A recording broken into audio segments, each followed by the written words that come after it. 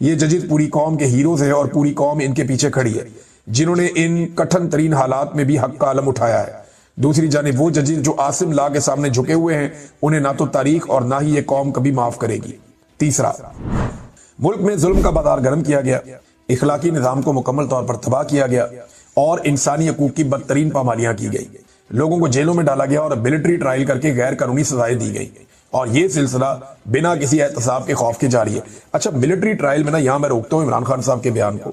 Military trial میں ایک اور ڈیولپمنٹ آئی ہے اور وہ ڈیولپمنٹ یہ ہے کہ 135 دن گزر گئے جو سپریم کورٹ آف پاکستان نے فیصلہ دیا تھا کہ سویلین کا ملٹری ٹرائل کر لو، یہ ایک سیاہ فیصلہ ہے پاکستان کی تاریخ کا۔